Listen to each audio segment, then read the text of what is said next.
Welcome to El Paso's 1 Million Cups. I'd like to start off by introducing the organizers. We have Michelle Bakery, Eric Bischoff, who's back there in the back, Serena Harper, and Leslie Lanier, Nancy Lowry, and I'm Ernesto Gamboa. We have a loud bunch this morning. But thank you for coming after a holiday. I know it was hard for me to get out of bed this morning. And myself, I'm Ernesto Gamboa, and we'd like to start with a short video on 1 Million Cups.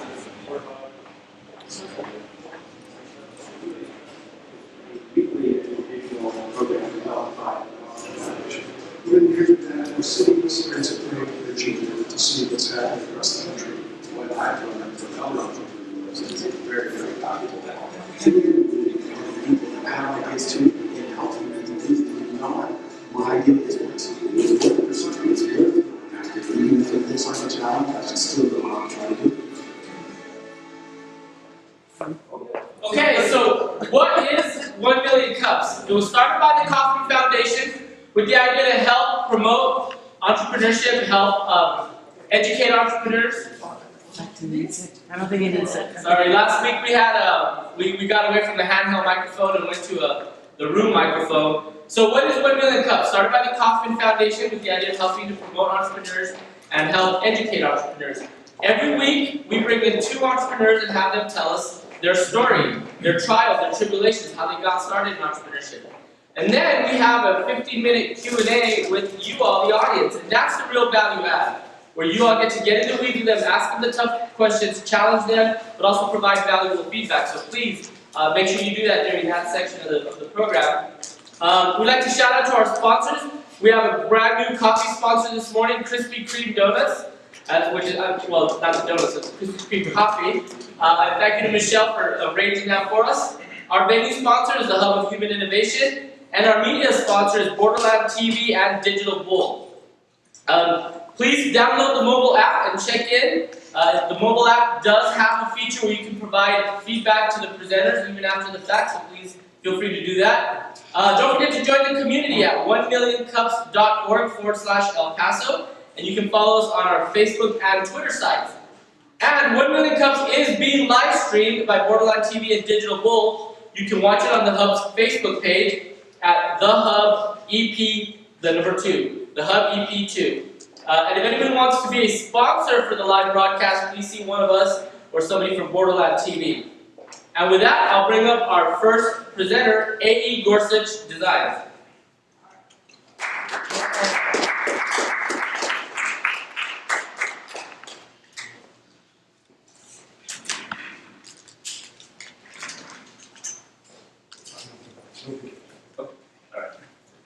Alright, so as he mentioned, my company is A.E. Gorsuch Designs, and not surprisingly, my name is Alex Gorsuch, very creative there. So, just a little bit about my company. What I do is I'm an inventor. So, instead of inventing in a vacuum, I'm now trying to take my inventions, get them built, and take them out to the market. Right now, I'm in the pre-revenue stage, and I'm working on my primary invention, which is called FieldMac. And that stands for Field Modular Assay Kit.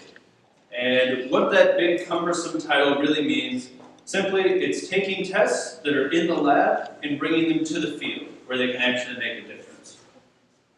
So the big problem that this is solving, like I said, there's these tests in the lab and they don't do any good because customers have to package up samples and they have to get them into the lab. While they're doing that, they're waiting for results. That's costing lives, that's costing money, that's costing time, it's slowing science, it's creating problems for every industry. And as you can see here, there's a lot of different industries which can use FieldMac. I'm not going to go into all of them, but as you can see, it's beneficial for everybody from agriculture to medicine, human and animal. It's beneficial for geologists, beneficial for law enforcement and military, even education. Literally any field where they need to do a test that's only available in the lab, we're building modules to fit into the modular assay kit. So they can take these tests and run them where they can actually make a difference. Alrighty, so right now I'm just going to talk about some problems in the past that I've had and how I solved them. So like I said, I'm an inventor. And my biggest problem, first of all, was that I lived in Illinois. I moved to Las Cruces, New Mexico back in August. And since I moved, I've seen a staggering amount of progress in about a year since August, rather than the entire 2 years, that I worked on these inventions in Illinois. Why did I do that?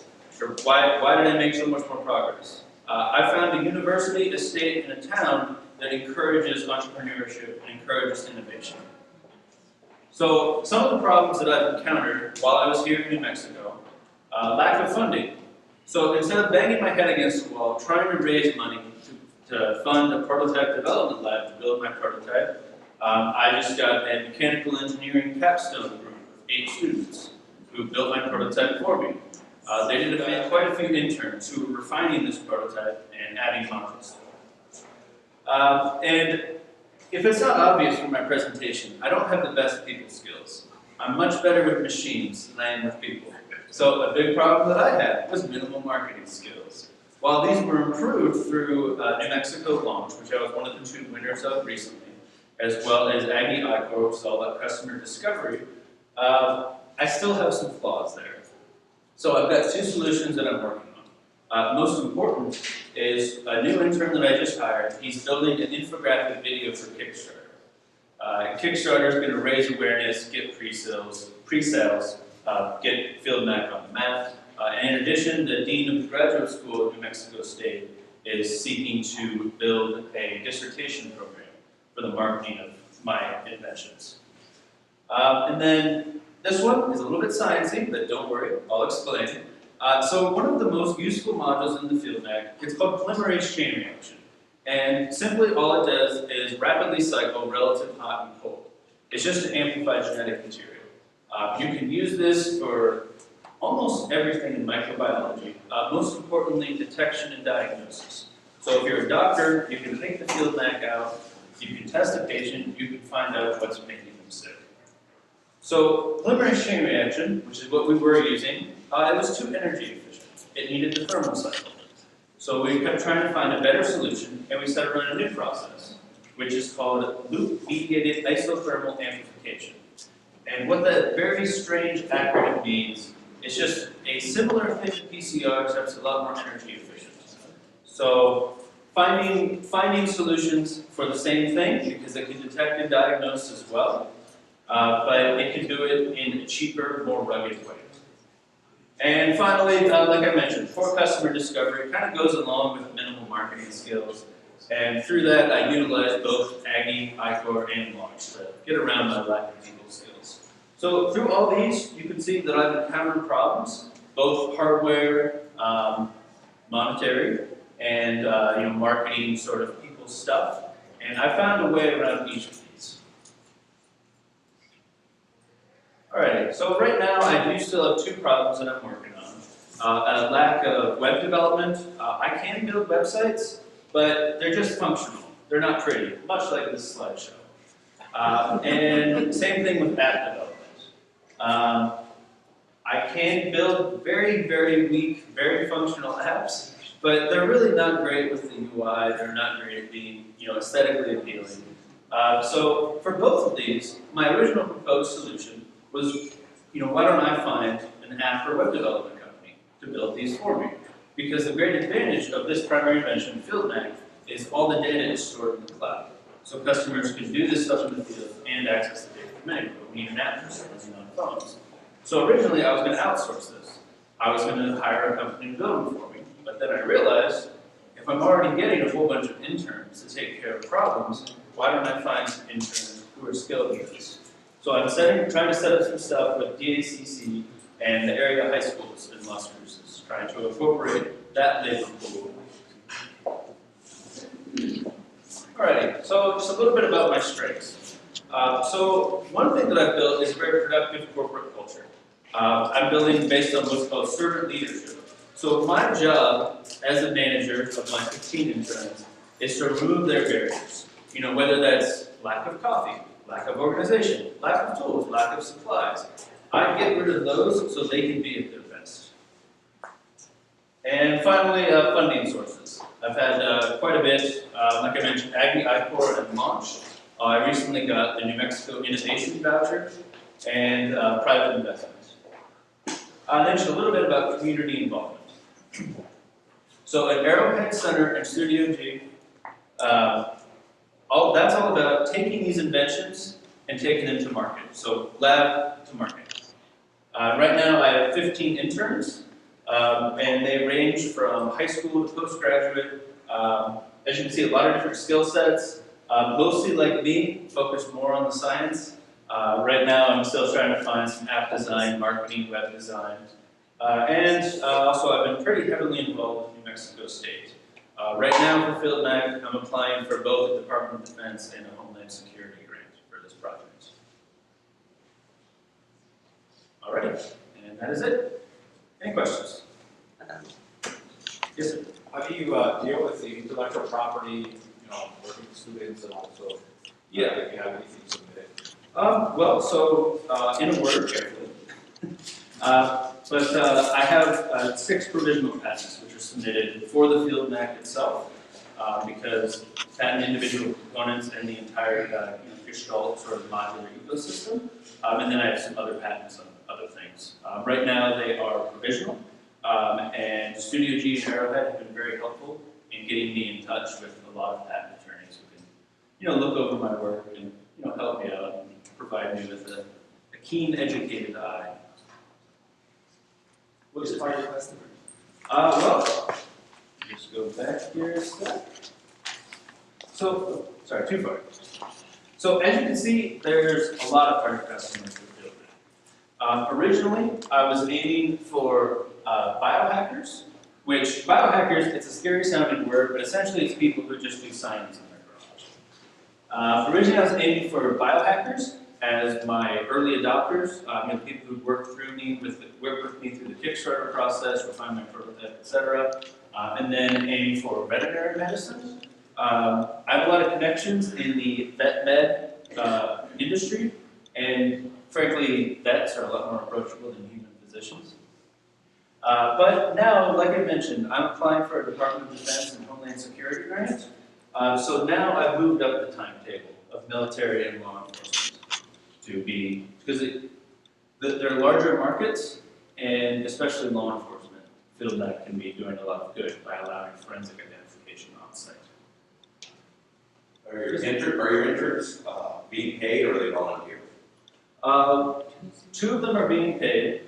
Let me rephrase that. One of them is being paid. One who's in the back of the audience, his pay is coming soon. He's giving me a very angry look right now. But yeah, the rest, they are unpaid. They're working 5 to 15 hours a week based on availability. And in exchange, you're getting a lot of mentorship, they're getting publications when I go to conferences and present on this. Getting good letters of recommendation, etc. When this, if I get some funding, I would like to pay them, but yeah, right now they're just operating based on, value add. Let me ask you, did you say you did web pages? Like I said, I've done a little bit. I've built probably 8 websites in my time using Joomla and WordPress. They're functional, they're not pretty. So I'm seeing what I was trying to get you to do, like a lot of people build a web page, it's like having a billboard, and if it spaces around, you're not going to get very much traffic. So the idea is to get traffic to the web page to make it more functional, because that's what I find with a lot of people. I built a web page because I really want it. You want 1,000, and then what do we do now? How am I going to get people to do a web page? And that's what I was wondering, your professional opinion, what you thought. Yeah. I think that's a very, very good point. A website in a vacuum, just like I mentioned in a vacuum, it doesn't really do much good. You need to get people to the website or the product or whatever and make it actually make a difference. Yes, sir? What technology are you using to develop whatever the product is? For 3D renderings, we're using NX. And then for everything else, each of the modules runs off of an Arduino board, and then they all feed into a central Raspberry Pi. So it's all open source stuff. Has Arrowhead provided mentorships for Yeah, Arrowhead has provided quite a bit of mentorship. Most of the mentorship that I've taken advantage of is, the marketing, et cetera, the people skills. Some of it's not as much as it should. Yes, sir. As far as the marketing side, are most of the people that you're specifically going to be talking to as educated and as technical as you? And the reason I ask is, I come from an engineering background, it's easy to get caught up in our language, our speak, our vocabulary. Yeah. But do the people you're talking to understand that vocabulary? I would say 75-25, with the greater ratio being those who do understand, or at least fake it and look it up later. And I have a problem where I'll sink into like you said, getting stuck in our language.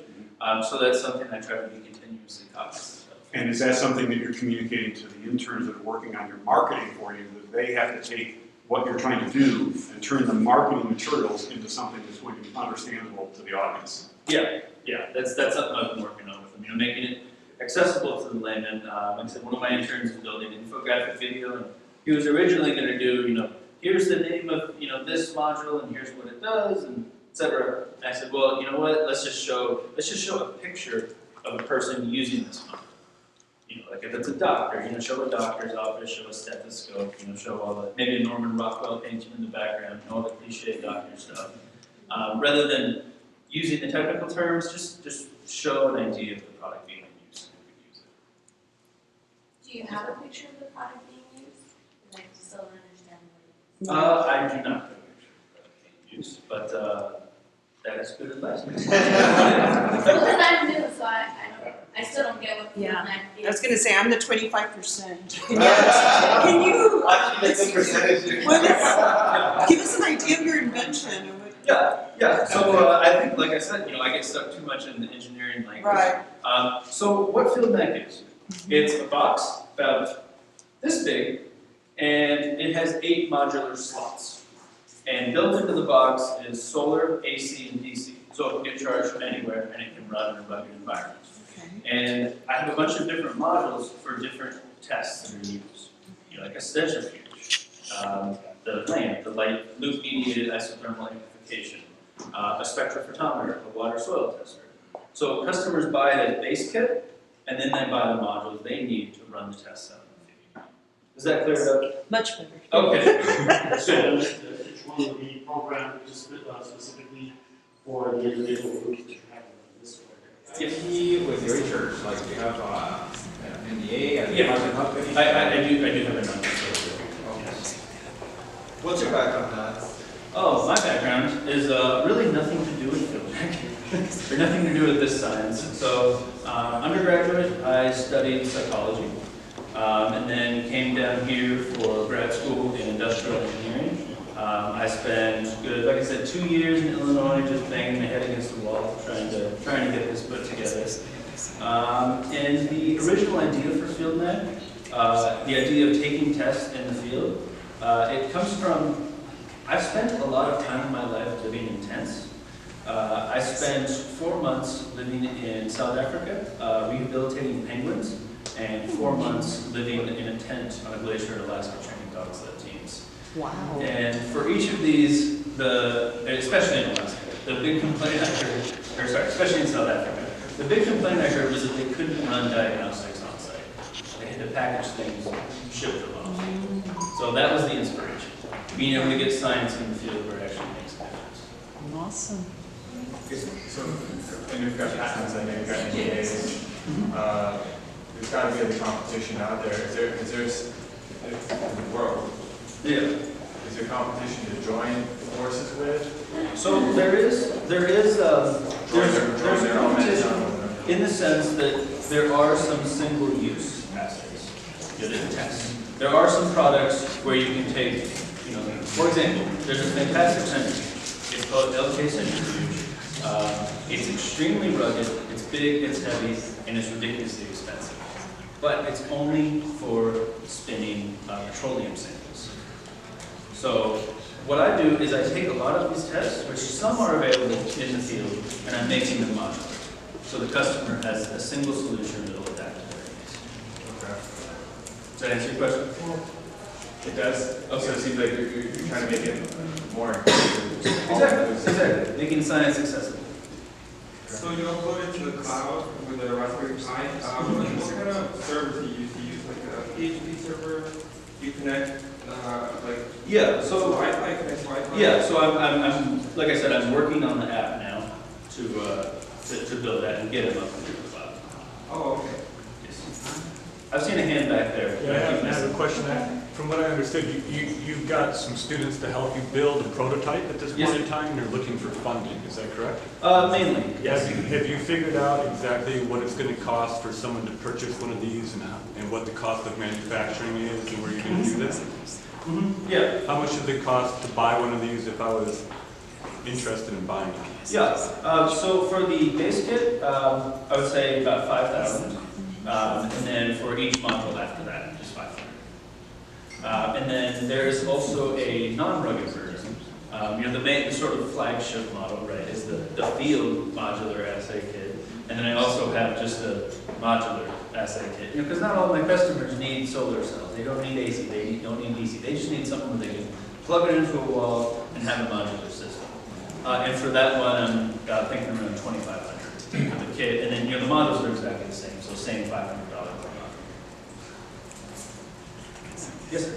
What kind of pushback do you get from your customers? Have you gone out and tried to get labs or people who actually use the product? Have they said, we need a lab environment where it's everything's clean, or what kind of objections? Specifically to that, sterilization was brought up to me quite a bit in customer discovery during Aggie ICOR. So for that, I've incorporated a triply redundant sterilization system.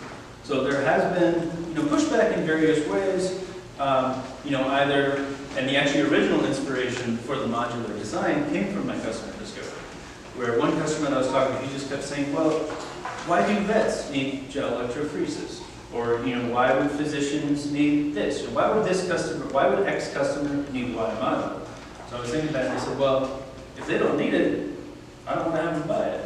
So that's where the modular system came from. So yes, I have encountered some pushback and some criticism, but each time I do, I don't view it as a barrier. I view it as, well, if this customer has a problem with this component, I can fix this component.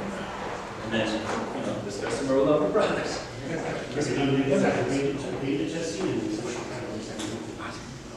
Yeah, so we've done beta testing on the centrifuge and the spectrophotometer, which was the most sensitive one. Yeah. Any other questions? Going once, going twice. The final question is, what can we, as a community, do to help you? Yeah, so, like I said, I'm looking for primarily funding. I just started this pre-revenue stage. And I'm also looking for marketing and web and app design. Because again, I can do those things, but they're all very utilitarian, very functional, rather than aesthetic and actually drawing people. Okay. All right. Well, thank you.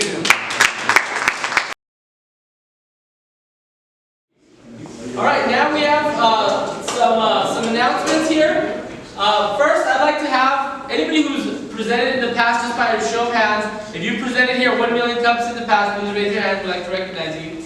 There's a few of you out here that presented in the past. So thank you all. And then, is there any company here that is looking to hire someone? Please make that announcement. Anybody looking to hire? That includes contracts. Like we just had, Alex just told us that he's looking for some web designs. Anybody? Okay. All right. Yes, sir. Abel. Yeah. Actually, CMC software developers, web app designers. Even if someone that wants to learn it, we're structuring it where we can actually, you have the will to do it, then we have the resources to teach you all along the way. Great. So if you guys have that interest, please see Abel after during the networking. Okay, now some community announcements. Breakfast with Friends, professional networking every Thursday morning, 8:30 a.m. to 10 a.m. at Carnitas Querétaro, 9077 Gateway West.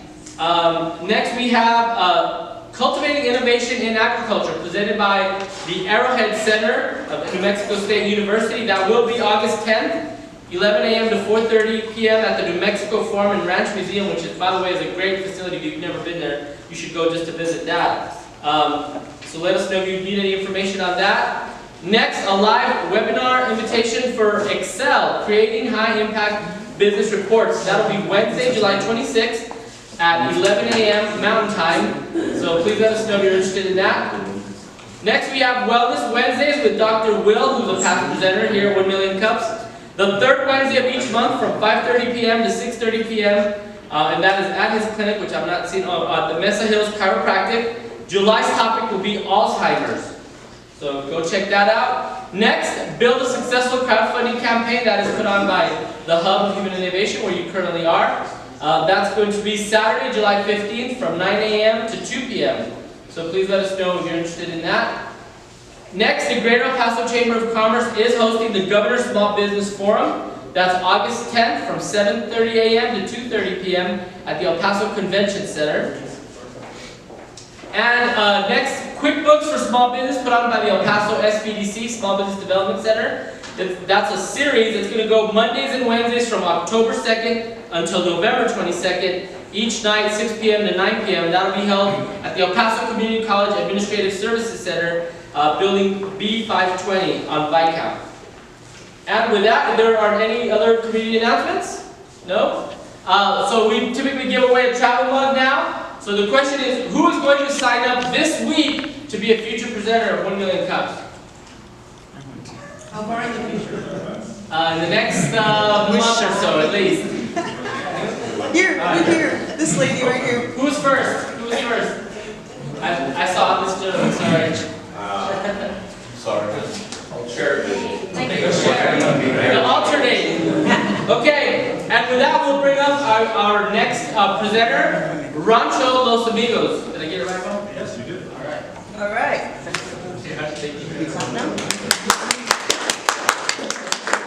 Good morning, my name is Bob Mahella, and you were here last week. You heard me speak last week on the company, but this week, I'm here to speak about Rancho Los Amigos. It's a children's home in Juarez, Mexico, that has been there, the home itself has been there for about 60 years. It's a ministry under the umbrella of Youth with a Mission El Paso Juarez, which is an organization that is located on Edgar Park Avenue in the northeast part of El Paso. Oh, we lost our slides. Oh, there we go, okay. So the home has been around for about 50 to 60 years over there. It's an old adobe building that's falling apart. YWAM El Paso Juarez took it over a little over 30 years ago and named it, it's now known as Rancho Los Amigos. The capacity for taking care of children over there is about 35 to 40 kids. Right now they've got 29 kids ranging in age from 3 to about 17. Breakdown is 19 girls, 10 boys. The ministry or the mission of Rancho Los Amigos is to reach, raise, and restore the needy children of Juarez. And by reach, raise, restore, here's what we mean. Reach out to the community to find those children who are in at-risk situations. Kids whose parents can't take care of them anymore, whether it's due to financial problems or drugs or alcohol, any type of issue that's preventing the parents from providing the kids with a safe environment for them to be raised in.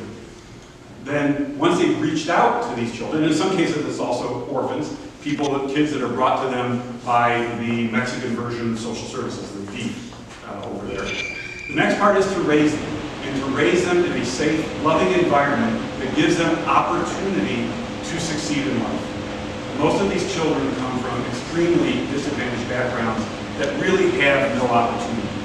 And then finally restore them to the point where they can be the best adult, ultimately, that they can be. To really get them to grow and have the foundation to be able to live a successful life, serving their community and being able to give back, but just being able to be a productive member of society. We're in incredibly difficult situations and don't have an opportunity to succeed.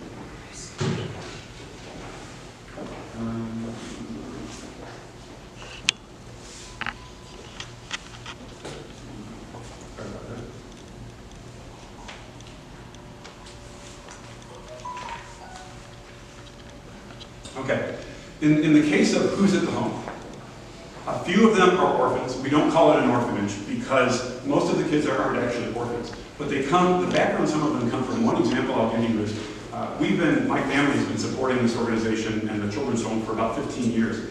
And I remember when we first started working with them, that there was one family of kids, 3 kids that they found living in the bottom of an abandoned and empty swimming pool. They didn't have a roof over their heads. They didn't have any way of getting food. They were barely surviving. In other cases, kids whose parents are in jail for dealing drugs or whatever else is going on. Or it could be families where the parents, there was one family that the 7-year-old girl was taking care of her 5-year-old brother. Because the mom was trying to make money, was gone all day looking for work, most of the time couldn't even find work, so the girl was taking care of the boy. Now that's not something that any of us can really appreciate or relate to. I mean, we didn't have that kind of environment growing up. I would venture to say that everybody in this room had a roof over their heads when they were growing up. They had at least one parent that was trying to take care of them and was able to provide the basic necessities. These kids don't have that. Many sets of siblings live together at the home. There'll be families of 2, 3, 4 kids all coming to the home at the same time because the parents can't take care of them. The staff also, as part of the ministry that they do, they provide an education for the kids for grades K through 8. And this is done by professional teachers that the organization hires to be on site for the school that they have to be able to provide at least an 8th grade education to the kids. Which, if anybody knows anything about what is, that's a difficult thing, is to even get kids to the point of finishing 8th grade, much less finishing high school. It's a very difficult, in general, it's difficult to get kids through school over there. So they help with that. So what I specifically want to make you aware of today is the new Children's Home Project. This is a project that's been going on for nearly 5 years. It's to replace that old Adobe building that is literally crumbling apart. And every time it rains, they have to bring out buckets to put around the house to prevent the home from flooding. It's also going to double the capacity of the number of children that they can take care of over there. Right now, again, the capacity is 35 to 40. They'll have the capacity to take on over 70 children, and the need is there. They're constantly being approached by DEEF over their social services to see whether they can take any more children on. Now, they would need to increase their staffing as well to be able to help with that many kids. And all the staff that works over there are volunteers. They have to raise their own support to provide for themselves while they're caring for the children. We have an anonymous donor that has agreed to match up to $150,000 of the remaining money that they need to finish the home. The biggest thing they have right now is the AC units to be able to cool and heat the home. And especially this time of the year, they can't leave, even as bad as the existing home is, they can't leave that to move into the new home because the new home doesn't have air conditioning yet. And none of us would live in a house without air conditioning. We don't expect that the children would be looking to do that either. So what we're looking for now are donors to take advantage of that matching fund, that matching donor. So if we can raise another $75,000 to $80,000 with the match, the home will be done, the kids can move in. And our goal is to complete that by within the next month to 6 weeks. And the last slide that I want to show is about a wellness challenge that my company, Trinity Health Coaching, is doing to help raise that money. We're donating our services for a 6-week wellness program for anybody that will make a minimum donation of at least $30 to the children's home, to the new home.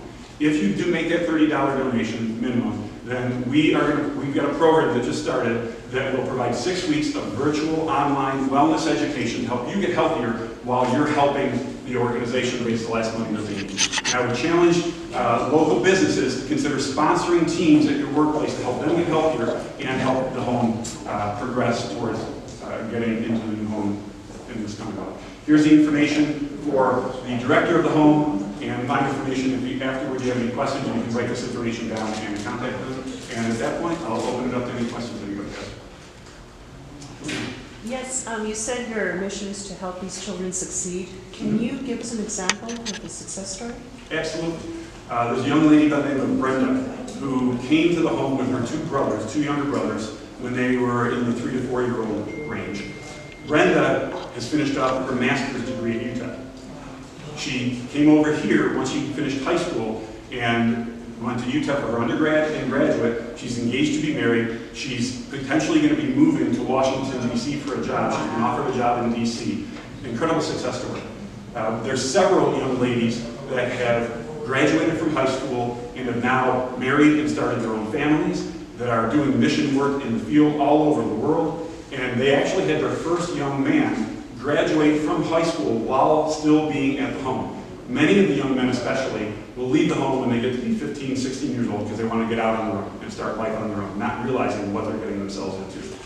But Johnny just graduated from high school and he's been offered a 50% scholarship to play soccer at a college in Pennsylvania. Awesome. So they're making the difference in these kids' lives. They're turning these kids' lives around and giving them, these are kids who nobody in their family has ever graduated high school.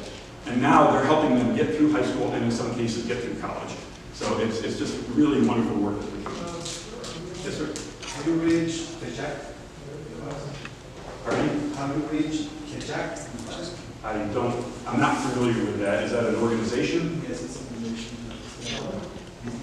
If you could see me afterwards and give me some way of connecting with them. I am new to the board, so I'm not entirely familiar with all the different things that they've tried over the years, but definitely. We all partner in Juarez.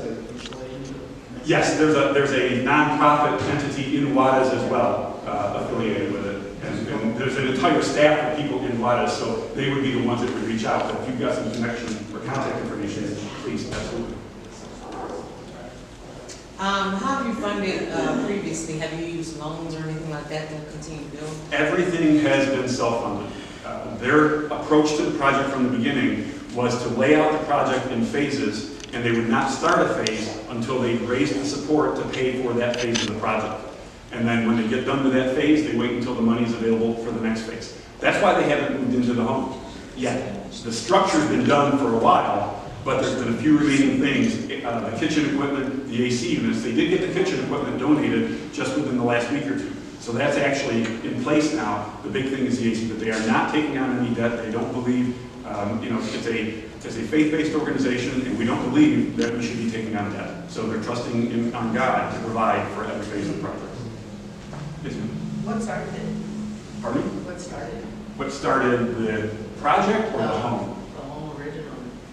That's before the time that YWAM was even involved with it. I don't know how the original home got started, but when Youth with a Mission was founded 35 years ago in the El Paso Juarez area, they had connections on both sides of the border, and they came across this home and decided that that was a ministry that they wanted to take on. So they've been involved in that ministry. The home was there, and the children's home was there before YWAM took it over, but YWAM has been involved with it for over 30 years.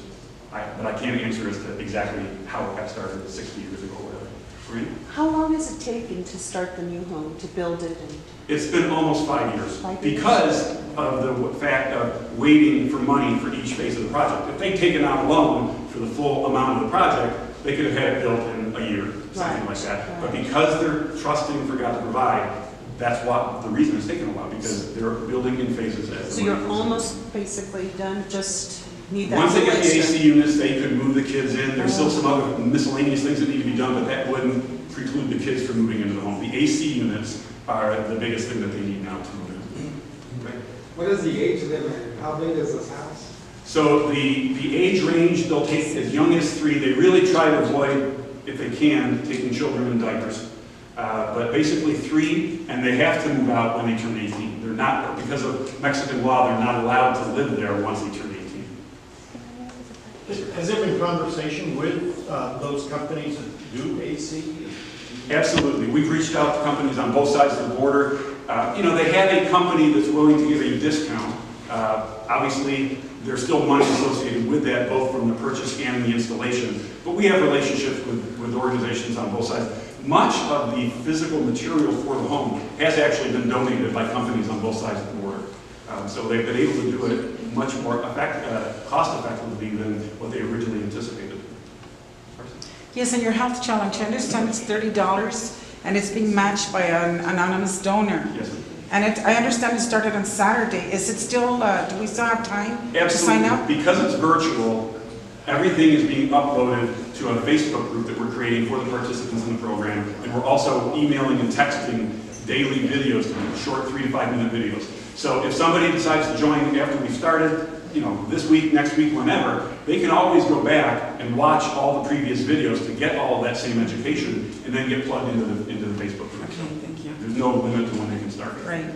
How does it work with like the children from Mexico and not being legal? And then having them live here?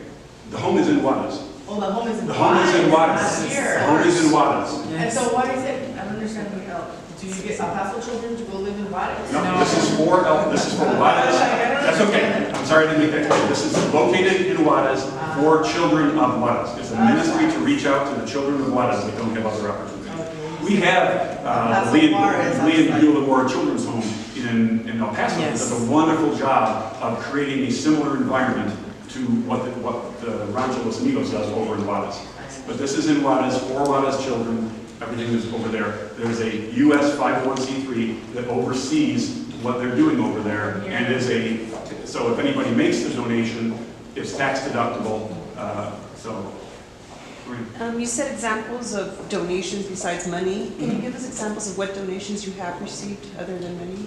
Building materials, construction materials for the home, labor. Some companies have donated their labor to do some of the construction work or the tile work or whatever in the different phases of the project.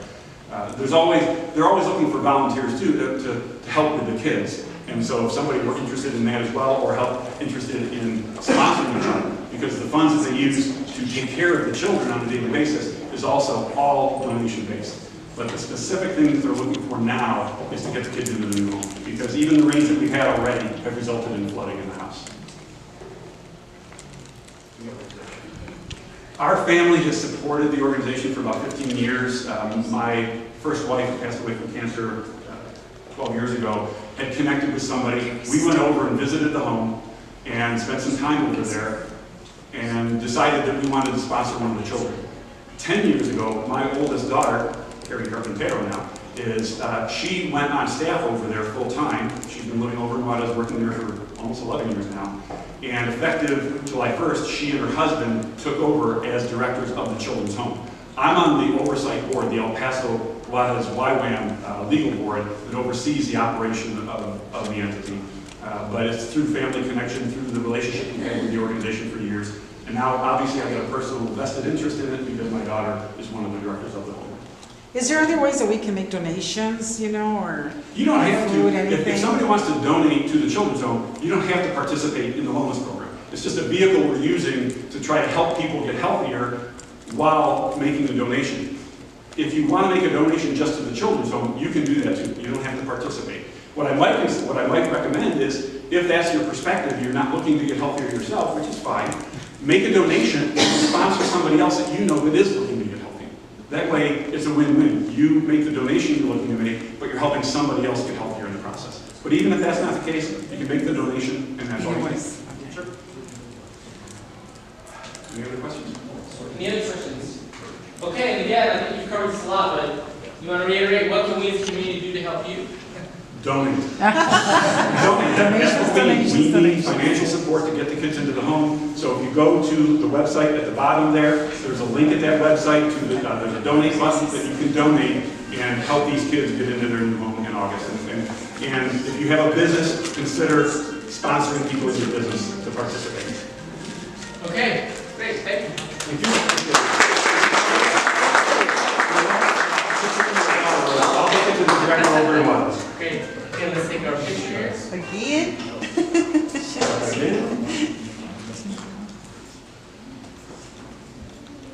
Okay.